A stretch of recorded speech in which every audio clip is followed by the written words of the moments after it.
tax on religious and ethnic minorities in Bangladesh, Hindus, Christians and others.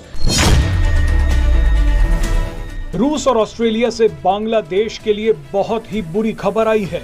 Bangladesh के खिलाफ रूस और ऑस्ट्रेलिया ने एक बहुत बड़ा एक्शन लिया है। ये एक्शन ऐसे समय पर लिया गया है जब बांग्लादेश की अर्थव्यवस्था तेजी से नीचे गिर रही है। रूस ने तो कंगाल हो रहे बांग्लादेश के हाथ काट दिए, तो वहीं ऑस्ट्रेलिया ने बांग्लादेश की टांगे तोड़ दी हैं। पूरा मामला क्या है वो आपको वीडियो में बताते हैं। शुरुआत रूस और एक छोटे से उदाहरण से करते हैं।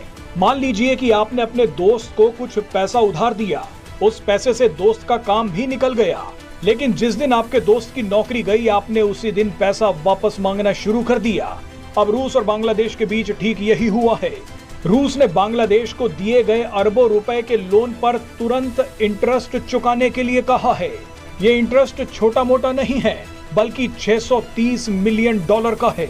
जब तक शेख हसीना सरकार में थी तो रूस भी चुप था, लेकिन जैसे ही बांग्लादेश में अमेरिका के प्यादे मोहम्मद यूनुस की सरकार बनाई गई, रूस ने भी अपना पैसा वापस मांगना शुरू कर दिया। जानकारी के लिए बता दें कि बांग्लादेश को रूस ने ये लोन देश का पहला न्यूक्लियर पावर प्लांट बनाने के लिए दिया था। रूस ने 2015 में बांग्लादेश को $11 बिलियन दिए थे। बांग्लादेश इसी पैसे का इस्तेमाल देश का पहला न्यूक्लियर पावर प्लांट बनाने के लिए कर रहा था।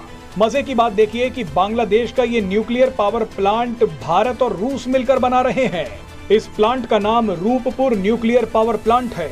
शेख हसीना के तख्ता पलट से कुछ समय पहले ही रूस ने इस पावर प्लांट के लिए यूरेनियम की पहली खेप भी भेज दी थी, लेकिन अब तो बांग्लादेश में मोहम्मद यूनुस हैं। इसीलिए रूस ने मोहम्मद यूनुस सरकार से कहा है कि जो लोन लिया था उस पर इंटरेस्ट 15 सितंबर से पहले भर दीजिए।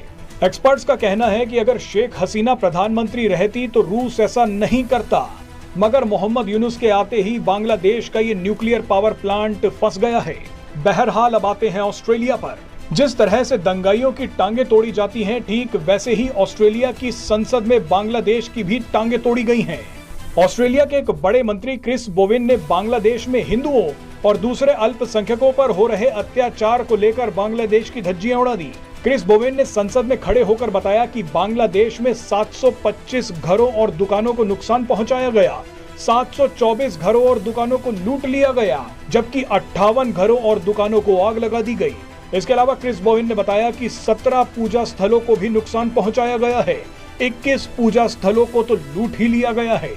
बांग्लादेश की इससे बड़ी बेइज्जती और नहीं हो सकती। आइए आपको क्रिस बोवेन का ये बयान सुनवाते हैं। Tax on religious and ethnic minorities in Bangladesh, Hindus, Christians and others. 725 homes and businesses damaged, 724 homes and businesses looted, 58 homes and businesses set on fire, 17 places of worship damaged, 21 places